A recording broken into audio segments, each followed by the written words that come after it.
Thanks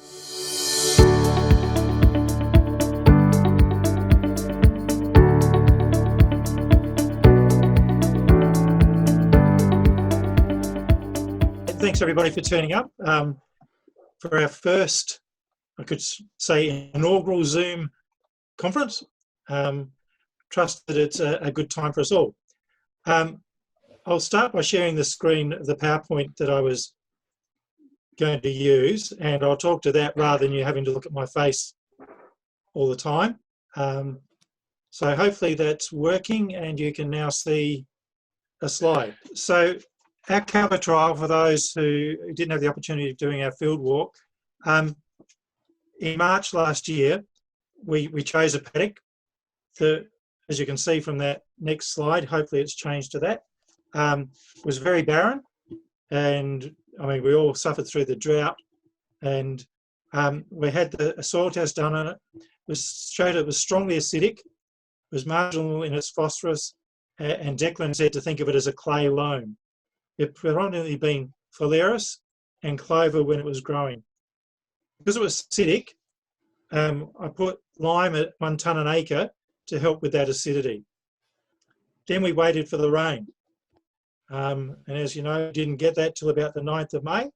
And I sowed the AGF Wintermax, 60 kilograms a hectare. And that was the tillage radish, the oats, the ryegrass, the rye corn, the field peas, and I used Super and MAP 1-1 at 100 kilograms a hectare underneath it. Because of an issue with the gates, the contractor who did the sowing couldn't get his roller in, so we just did a direct drill without any rolling or harrowing. We'd had 34 mils of rain in the week 2 weeks prior, and 46 mils rainfall in the 2 days after sowing. So it got a really good start. Day 4, there were already some signs of germination, one of the little peas there. So that's 4 days after sowing. So there's already the pea there in the middle, and some other on the left-hand side there starting to shoot. So it was quite a promising start. On the 28th of May, it was comparing the paddock next to it that was unsown as a comparison paddock. On the 11th of June, and I'm assuming this will take a couple of moments to load up for you, 5 weeks after sowing, there'd been some growth. As you can see in there, we'd had 88.5 millimetres of rain over the preceding 4 weeks. So there'd been a really good amount of rain to kick it on. Has that slide shown up for you? No. No. Yep. Not yet, Steve. Yep, got it. Actually, can you give us the title of these slides so that we can check that we've got it? 11th of June. Slide 6. That was the 11th of June. Yep. Yes, yes.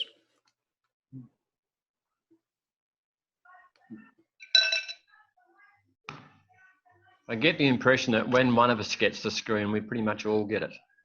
I think. Not Yep. sure. So we could probably just confirm when we've got a screen, Steve.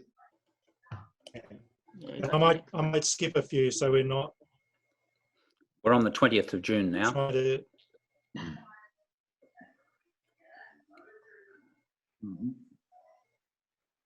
Yep. All right. My next one is a disaster one.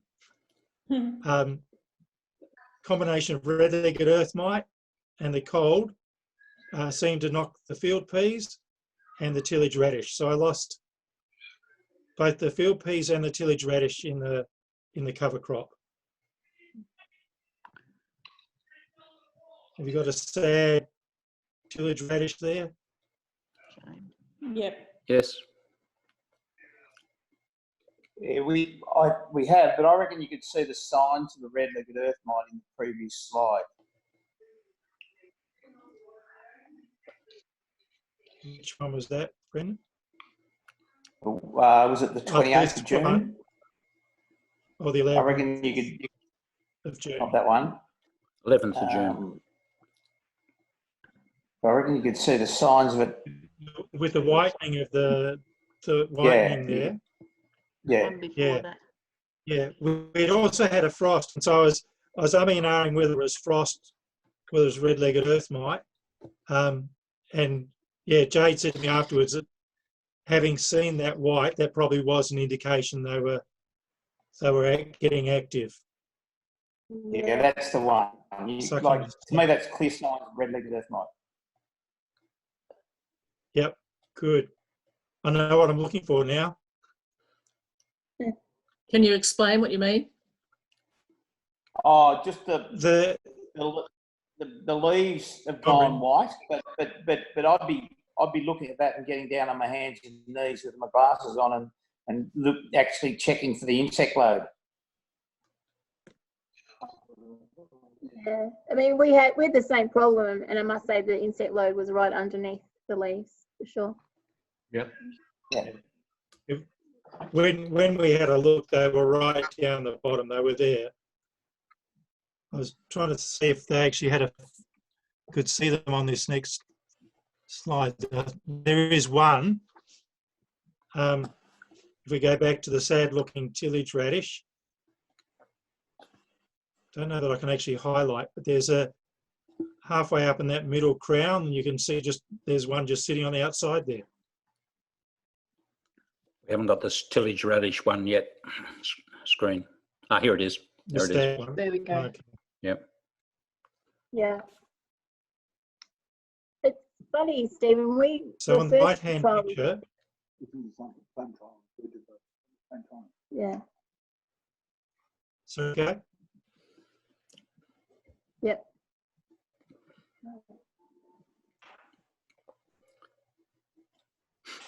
Nats, you wanted to say So something? on that right-hand slide, So Jono and I in discussions, right? Ah, right.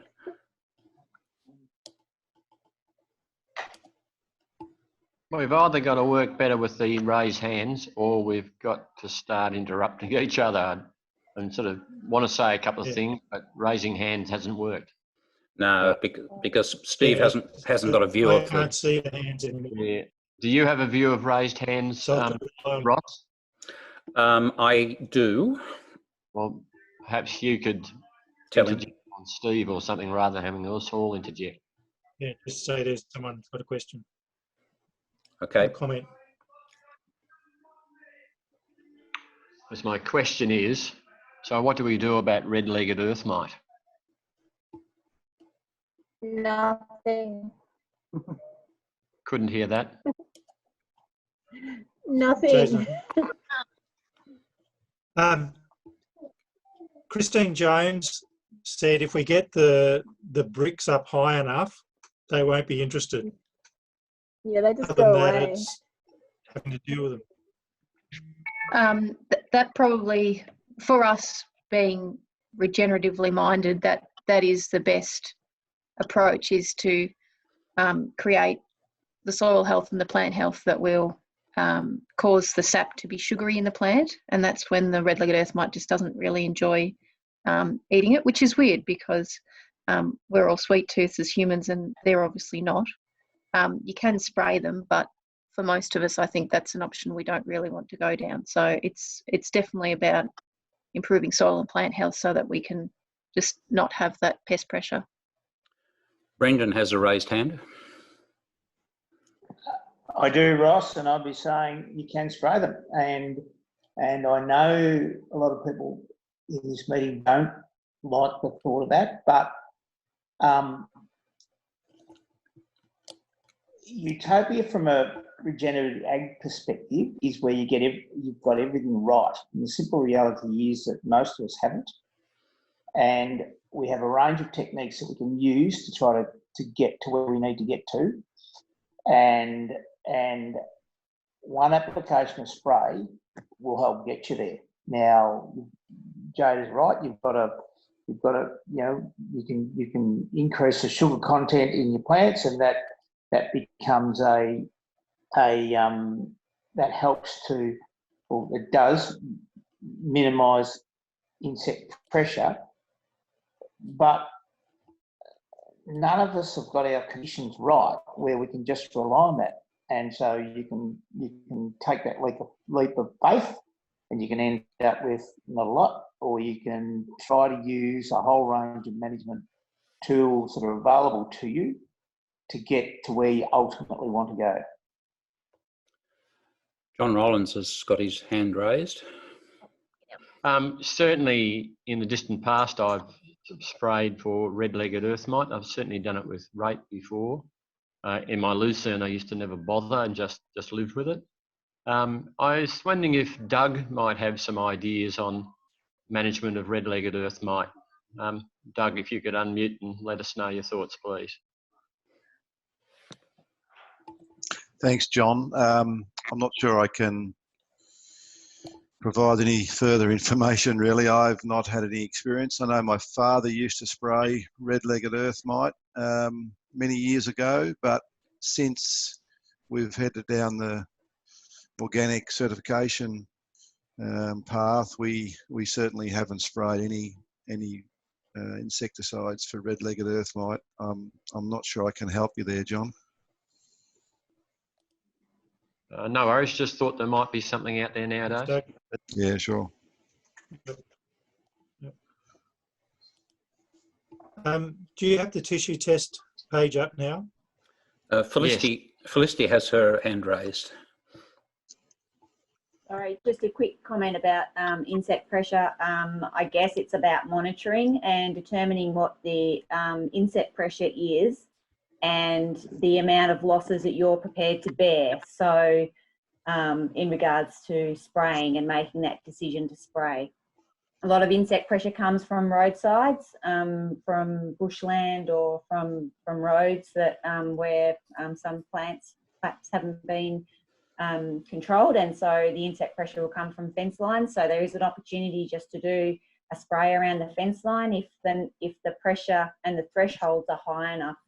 So you can leave the insects there if you're prepared to determine what sort of losses you're prepared to take in regards to what they might eat, what amount of the pasture they might eat. If you're not spending money on spraying the insects, then you might need to spend money on re-sowing the pasture. So that's sort of a bit of a trade-off. But you don't need to rush in with sprays. It's all about monitoring and determining what the pressure is, and then managing it however you see fit.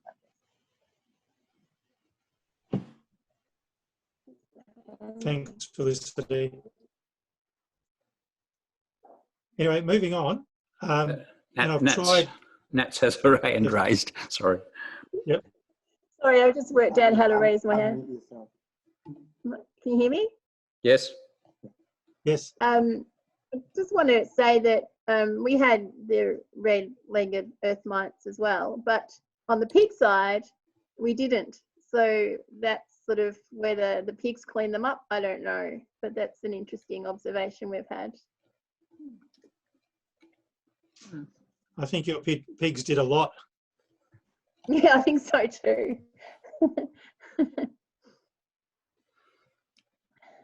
Okay. Anyway, I've tried changing things around a little bit. Hopefully the slides will work a bit better now. And I've got my hand screen back. So we did a tissue test, and most things were pretty good.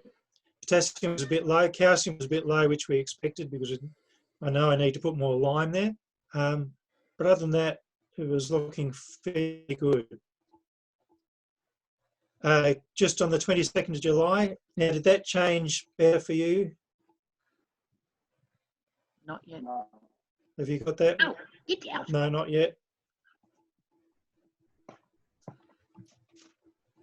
We're still on the tissue test at the moment. Okay. Now it is. It's just changed. Okay. I've just had a little message come up that said my internet connection is unstable. So it's not just me. So it grew well. The cover crop, you know, the cereals particularly grew really well.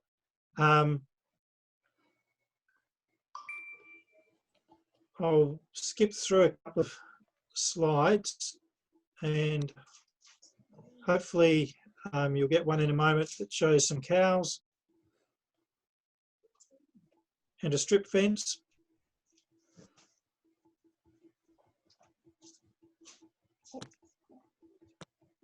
Have you got that one yet? No, not yet.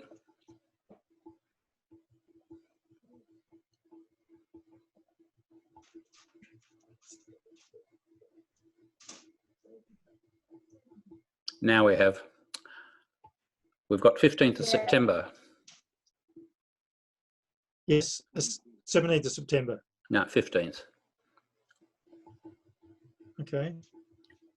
Oh, should be the next one. So Okay. It's very slow. That's coming. There it is. We have Right. the cows. That was just the cows and the electric fence down the middle, just to show the height of the feed. It was very good. We got 45 grazing days off it, which was about what I'd normally get out of that paddock. But it was definitely a better quality and volume of feed, and I wasn't having to feed as much hay when they were in that paddock in that part of the rotation. So from that perspective, it did what I wanted it to do. In October, we planted the summer cover. We had a really good rain event, and on the 1st of November, we got 20 millimetres of rain. And if my calculation's correct, you must be about to get a picture.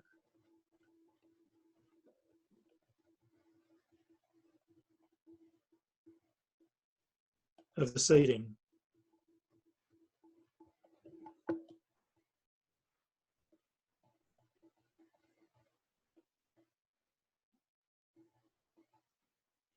Now we Have have. arrived yet? Yes, arrived. Yep. Good. I wonder whether there was too much that I seeded into.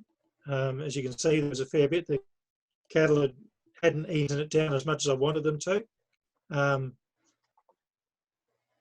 And then we had some good germination. We had 42.5 mils of rain in that first week of November. Things were starting to look really good. And then the tap turned off. And so we didn't have rain. And then in December, we had those mid 40-degree days, and it just wiped the whole summer max out.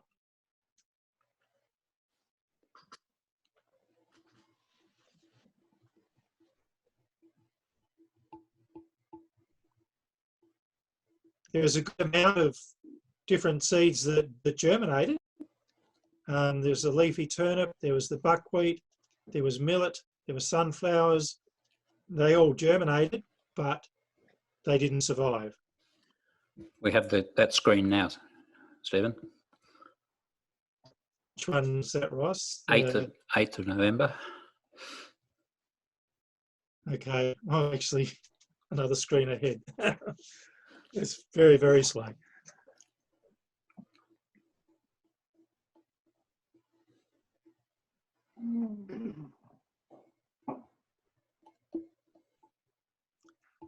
So have you got the one the 3rd of December with the variety of Not yet. seedlings germinated? Now it is. Oh, Okay. 23rd of November so So you far. can see there was... Oh, okay.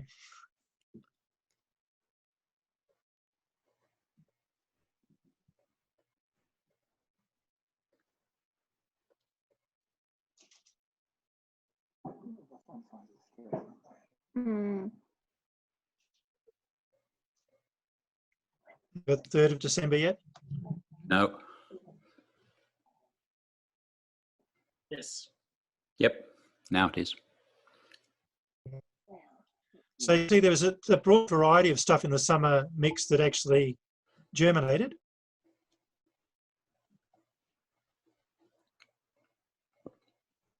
Did we ever decide what the one on the top right was, Jade? No, we didn't actually. Is that linseed? My best guess is linseed, but it's a bit hard Yeah. to tell with it being so little. Just with the leaves, yeah. Yep. What are the others? The one to your bottom right top is. left. Oh, sorry. Go, Steve. Oh, I was going to say, I think the top left sunflower, isn't it? Yes. And a radish on the right. And a radish to the right. Below that, the leafy turnip. Yep. The slide And a below rape. that. And then, of course, yep. And then the one to the right, lower right, buckwheat. 10 out of 10, Steve. I couldn't identify the other seeds though, Jade. What's that residual pasture down the bottom? That leafy. That was the winter max. All right. Yeah. So I sowed into the winter max where we'd sow the winter crop. At that stage, there didn't appear to be any difference in germination between the seeds that I'd inoculated or not. And I'd also treated half the paddock with worm tea, and that neither did that seem to have made any real difference. Was that a question?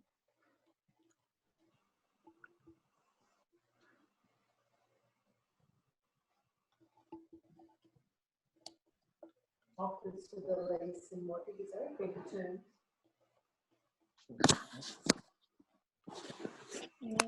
Now, if we get to the 23rd of December. Jade has, oh no. John Rollins has raised his hand. So, in regards to Nutrisoil, Wormcast, whatever, you think you made mention on the previous slide of no change in germination rates. But is that what we're expecting to get out of those additives? Are we talking about instead greater health, greater vitality of plants rather than speed to germinate and kick off? I'm open for people's comments. My understanding is a bit of both, John. That's what I was thinking. Gives them signal to get going and helps them to be healthier. I think vitality of plants, we are probably expecting them to get up and going a little bit faster because the biological health of the soil we think might be a little bit better with those amendments from the get-go. And then obviously later on, I think it helps their resilience. That's my take on it, but I'm still learning along with everyone else on the amendment side of things. Yeah. Did anyone get to be part of the webinar last Friday morning with Vic No-Till? Yes. Because Nicole Masters was basically saying that the amendments should give the signals quicker for the plants to get going. And I was taking that to mean in their initial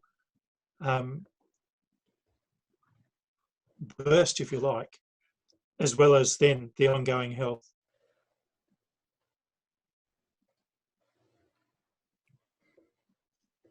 I'm sorry, Anyway, I can't raise my hand, sorry, because I'm host. Can I just make a comment? The ongoing the ongoing resilience issue is about the biology then also assisting in the delivery of all the nutrients back to the plant as it matures, and the carbon pathway resilience side of things. But of course, it's got to get up and going to be doing that. So if it's this tiny, there's not a great deal of plant to be doing that. That's it. Yep. Yeah. Are we on the 23rd of December slide now? Yes. This single little sad tillage radish. That's Fred. Fred was one of our battlers. Fred survived until almost the end of January, and then he demised.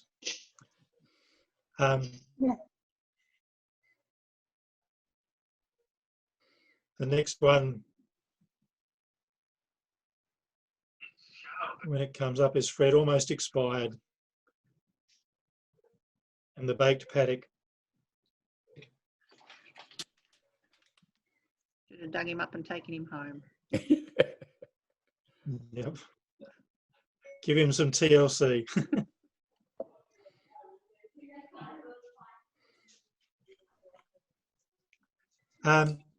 Because I lost all the summer mix, I decided to do a quick oversow with tillage radish, a couple of kilograms a hectare, as we had some rain in that last bit of January. And if that slide's come up, you'll see that I've already, within 7 days, there's already some radishes starting to poke their heads through.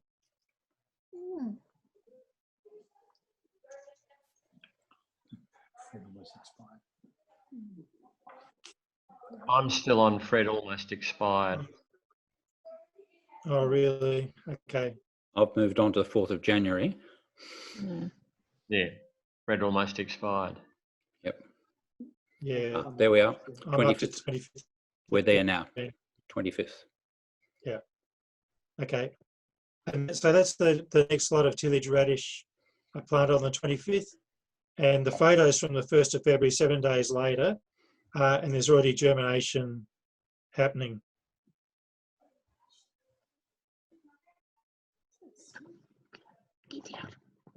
Then it got dry again.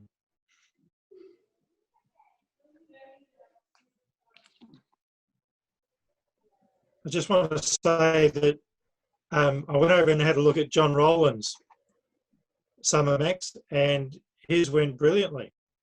And Lyle was showing me photos of his summer max that also went well, but he sowed it just that little bit later, and it seemed to have done really well. And of course, Angus did too. And Angus did as well. I'm going to show you the 4th of March slide.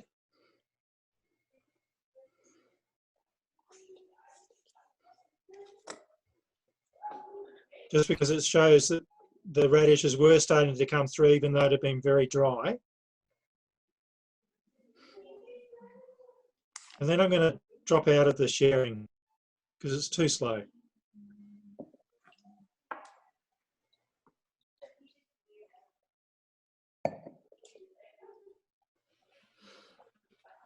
So you've got that 4th of March slide with the group of 3 radishes?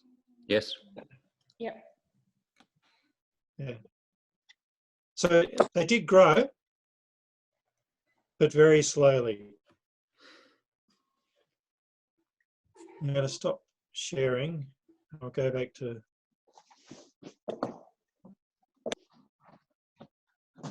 So the radishes they continued on, and by the time it got to the end of February, we had a reasonable number of radishes growing. The biggest one had a crown of about 600 mils across, so it was a good size radish with a thicker thing. And the PDF that I sent around, you better look at these slides because they're all in that we sent around a while back. The things I think I learnt from the trial is that this is a slow process, that it takes time. In fact, it was really interesting to hear Nicole Masters say on Friday that year 2, 3 and 4, things sometimes look worse than they did before you started.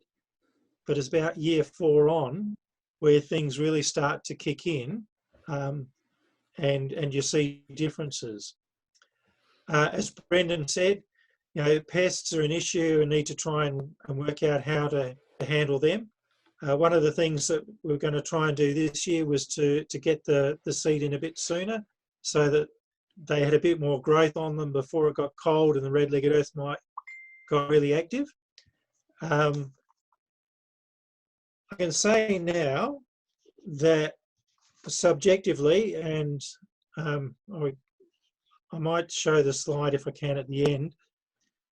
I took a photo when I was seeding this last week, and there's actually a very clear line of demarcation between the half of the paddock I had the worm tea on and the half of the paddock that I haven't.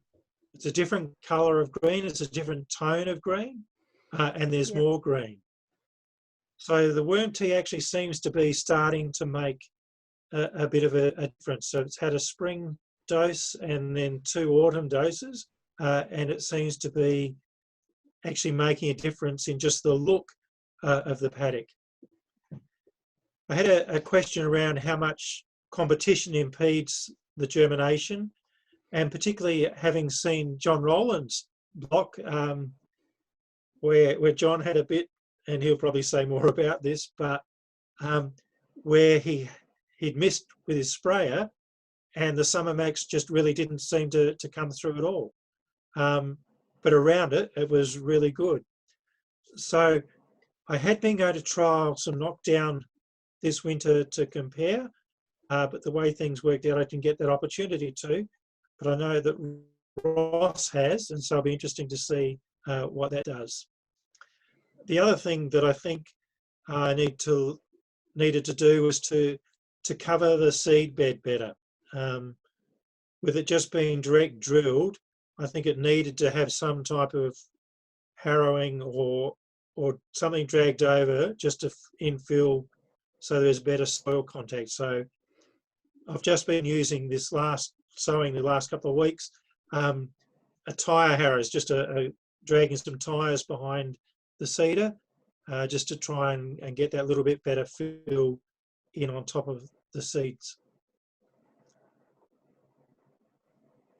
So I guess probably now would be time for conversation.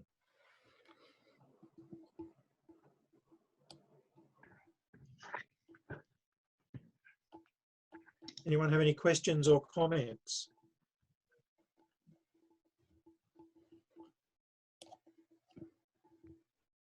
Ross here. In my limited view, knowledge of it, it's not surprising to me in going down the biological path that the first summer planting is somewhat average. It was certainly a challenging time for anything to get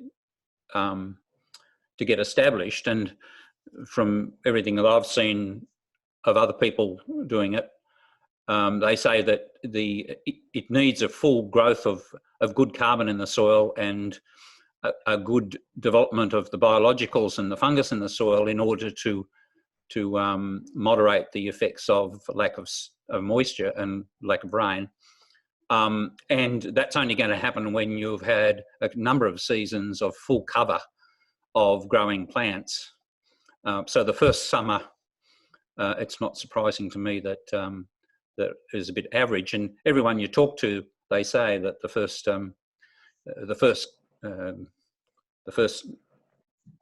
couple of seasons are going to be average.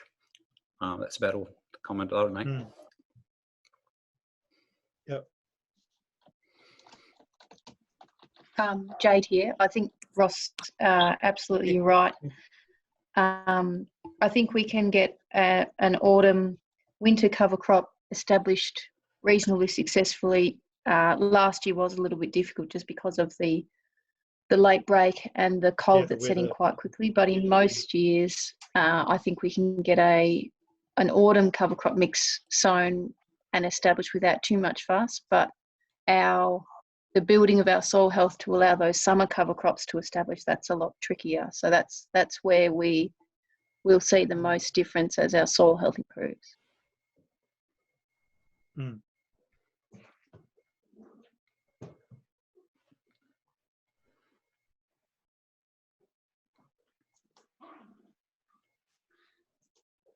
Well, thanks very much, Steve. You've made me feel guilty for the lack of photographs that I'll supply when I get there. You've done heaps and heaps. I've just sown a winter max, and I'm planning to take a lot more images of that one, which will be good. But I think I've got enough to sort of give us a short discussion anyway. But it was excellent and kind of thought-provoking. Thanks very much. Good. Did you get a copy of the PDF, John? Well, I haven't got. I presume I have. I haven't gone looking for it at the moment. If you go to the Yeah, that's Facebook, right.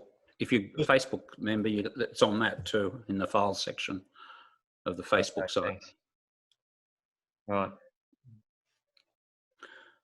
Yes. So sorry about that. We'll try and work out how we can get these PowerPoints working better, because it was a bit too slow to be.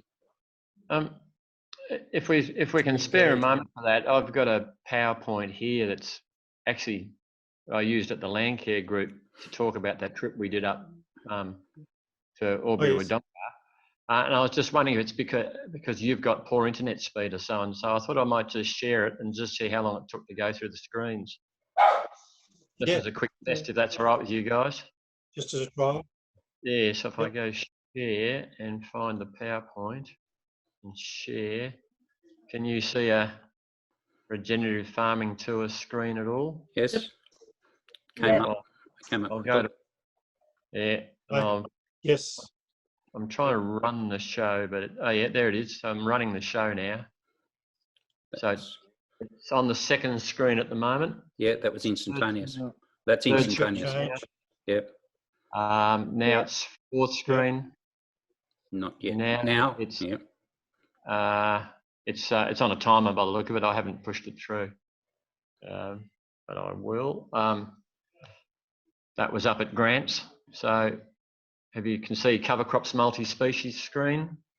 No, still got that. Then Grant with his worm mix. Are you seeing that? Yep. Yep.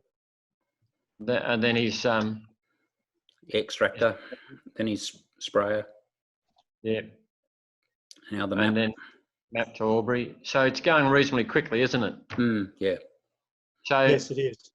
It looks like it's largely, Steve, it was about your internet connection.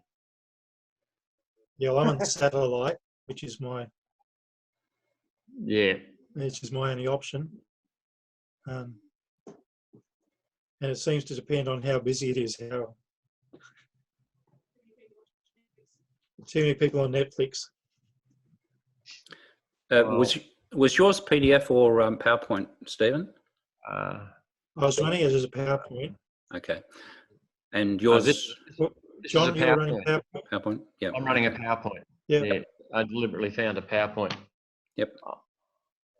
All right. I'll stop the share. So there's part of the solution. Well, we can work on that, Steve. I've got a couple of ideas about how we might tackle that. Yeah, and I think some of the probably the images need to be smaller file size. Well, that's right. I'll catch you offline and see if there's something we can work on. Yeah, if we get something worked out for the group, that'd be good. Now, Stephen, were you going to get Jade to say something? Yes, yeah. Jade, did you want to give us a quick update on the trials? I can do that. Now, shall we try file sharing, screen sharing? Let's do that. Okay, rightio. Now, bear with me for a moment.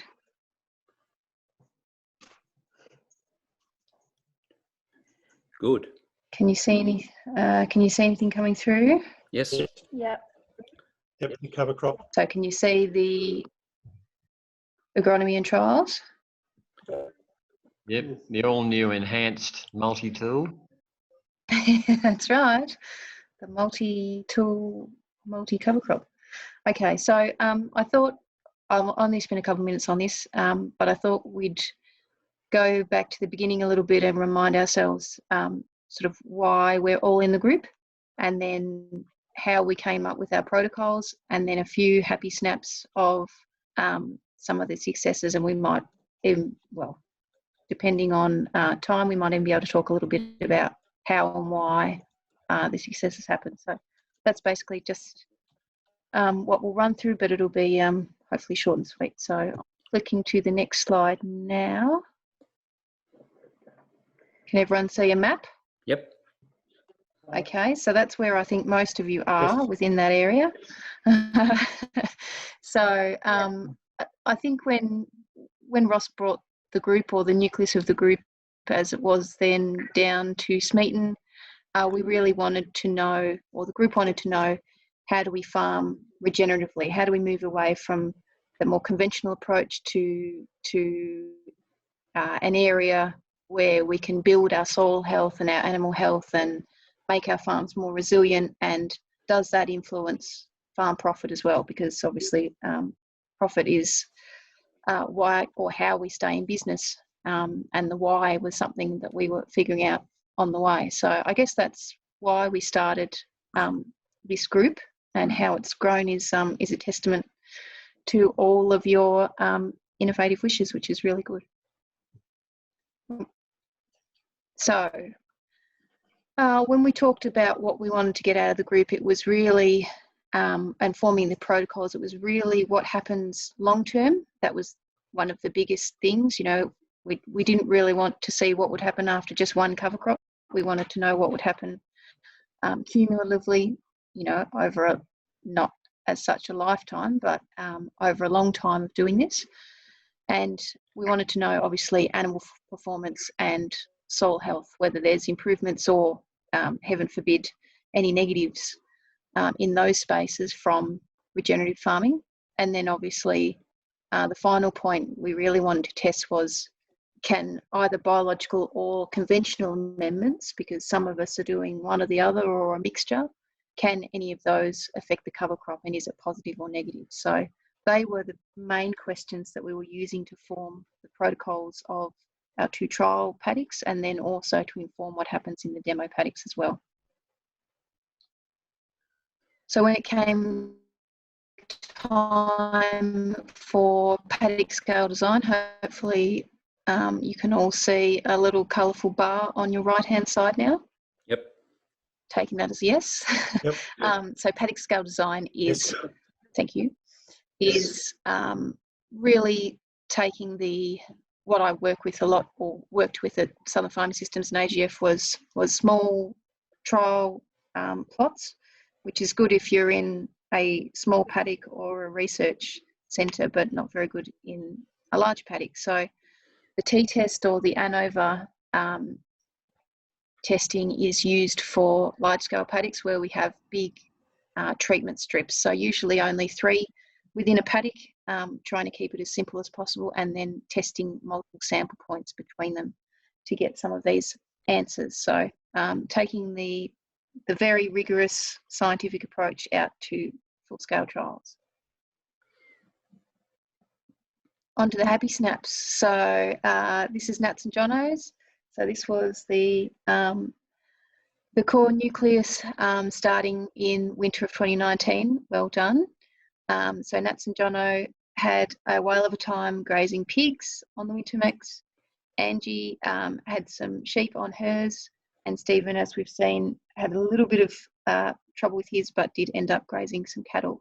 So we did, as we've alluded to before, we did have reasonable success with our winter covers, which is usually the case.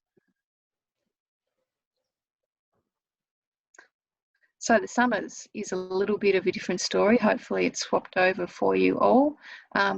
You all got really into this, which was really great, and we've got a long list of people there who put some summer covers in, but obviously through seeing them all, the timing and the establishment method were critical, and sometimes that wasn't anyone's fault as to when the crop was put in or what it was put into. It was just the season as it unfolded, or the strictures of the paddock. So we had various successes, but we did have some successes. So it can be done. It did just very much depend on exactly when cover crop was put in, and basically how it was established. The first couple of weeks were critical. So some people were lucky, and some people unfortunately weren't. So it does highlight the fact that the autumn and winter cover crop is a lot more easy to establish than a summer cover crop, especially if we go late into that summer period.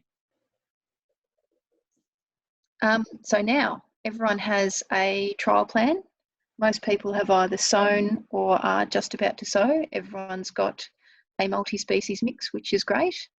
And most of us have had some rain. So there's been some great paddocks going in with a lot of different amendments, biological and conventional. And I think this break, being a lot earlier than last year's break, will give us some really good results. So that's it from me. Short and sweet, but if anyone's got any questions or anything, feel free to fire away.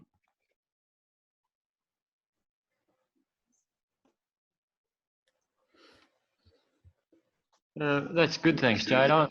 I'm really looking forward to the longer term, you know, a couple of years in even, just sort of seeing how things are developed. It's actually been really interesting to see the winter max or the winter stuff that's done, because I've just been sowing winter max and I've got some more to go next week. So that's actually made me quite buoyant, actually, looking at those results. Yes. Yeah, it's going to be interesting. Yes, in fact, I think if all goes well, I'm going to have a problem with not having enough stock. So that's a good problem. Oh, yeah. yes, how dreadful. Yeah. I think I am seeing some of my cover cropping farmers that I do deal pretty closely with that are in that 3 to 5 year phase. They are really starting to see beneficial impacts on pest pressure and the abundance of feed and animal health and all the factors that we want to see differences in. They are actually really starting to see those. So it is partially closing feed gaps, but it is also definitely improving soil and plant health, and it is a really big change on their farm. So we do have some exciting examples in front of us, I think. Yeah, Jade, I'm really encouraged by everyone's enthusiasm in terms of a number of people have expanded beyond just their demo. Dom's put in a lot more, and Barbara's put in a lot more area. Some of this is on trust or just seeing what is potentially possible, but it's encouraging to see that people are, and I've certainly put in more area, and John Rollins has done similarly. So it's obviously that people are trusting in the potential of it, and it's important that we don't lose heart in the very first couple of seasons, and it's quite apparent that people aren't. It's excellent. The other point I'll make is that I just you might have seen on the Facebook site, I revisited Di Haggerty's talk about her property, and you know, there's encouraging things like the fact that hasn't drenched her sheep for, and she's got a very large operation, drenched her sheep for 5 to 7 years, and their total operation is on biologicals, and they're not only replenishing and repairing the soil, but their crops and everything else is far more resilient, and they're making a profit. And that's in an area of 40,000 acres. So it's quite encouraging to see that there's potential. Well said, Ross.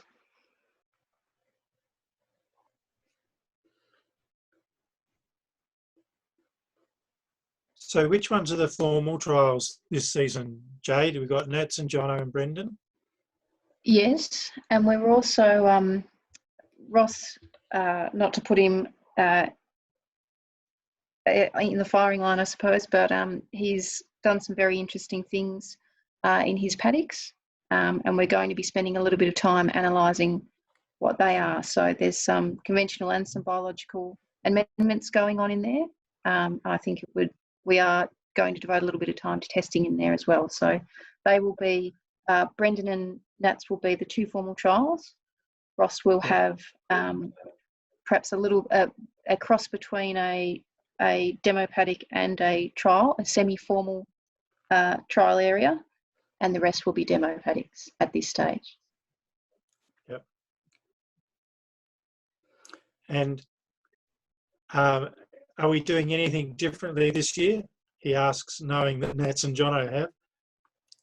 Yes, there's yeah, there is a lot of really cool stuff going on, where there's a plethora of biological amendments that are happening. There's different cultivation strips being assessed. There's differing soil seed blends as well. So there's, I think there's an enormous amount of data that we can pick up from this year's sowing. So just a credit to all of you.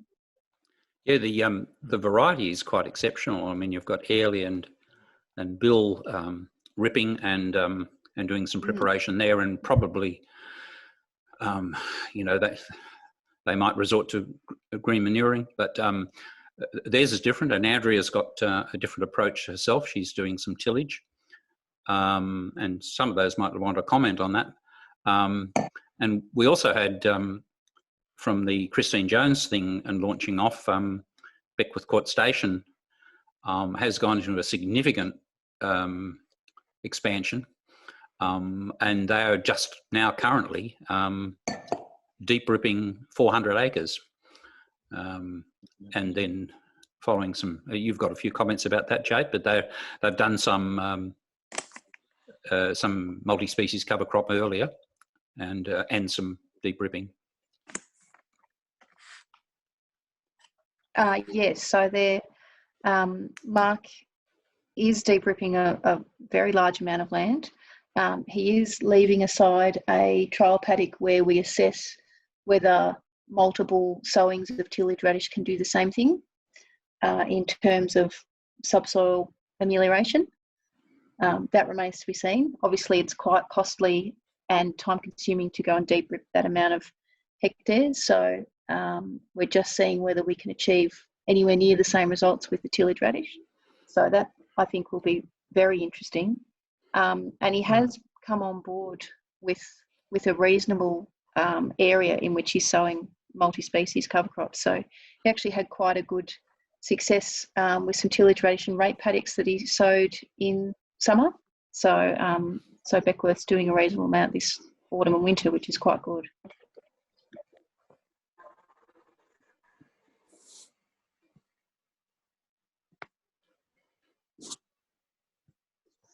When we went to Beckwith Court with Christine Jones, we went out and visited a paddock that could be described as fairly sick, I suppose. Lots of cape weed and so on. And there was lots of discussion about whether or not it should be ripped, or you know what techniques could be applied to it. And I think it had some extraordinary numbers against it too. Do we know how those paddocks have gone and what's been done with them? Yes, John. So that paddock, he actually did, like Ross, correct me if I'm wrong, but I believe he did deep rip that and then put the radish into it. So Yes. he did both things. Correct. Yes. So he actually adopted both strategies, which I think is good. It goes back to Brendan's comment earlier, which is a very I suppose a very true comment, in that we do need to establish these cover crops. It's going to sound a bit blunt, but basically at any cost, because we need them to do their job first and foremost before we can enjoy soil and plant health benefits. So he took the conventional approach of deep ripping and then the regenerative approach of radish and combined them together, and he did have a very good result. In saying that, where he didn't deep rip, especially in a summer situation, on the corners of the paddocks, you could see the radish having a really hard time trying to get down into that soil because it had just baked particularly hard. So the deep ripping plus the radish was definitely the way to go. So I think it's good to bear in mind that dual approach, or using as many tools as you can, does sometimes give you the best result. And he got a number of grazings off it too, didn't he, Jade? Absolutely, yes. He was quite happy with the grazings. So I still recall Christine Jones saying, "Don't be scared of the C word. It's quite okay to cultivate." Yeah. Yes, I think her.